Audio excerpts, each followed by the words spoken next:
Ayon pa ng Miss Universe Organization, may nag-claim na contestant representing Saudi Arabia ngayong competition. Dagdag pa, wala yung selection process na conducted sa bansang Saudi Arabia at fake di umano ang nasa larawan at nag-claim na maging kinatawan ng nasabing bansa.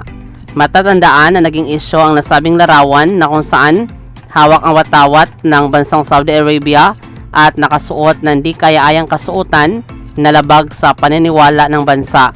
Ano ang masasabi mo tungkol dito? Maraming salamat sa panonood. Para maging updated ka, huwag kalimutang mag-subscribe.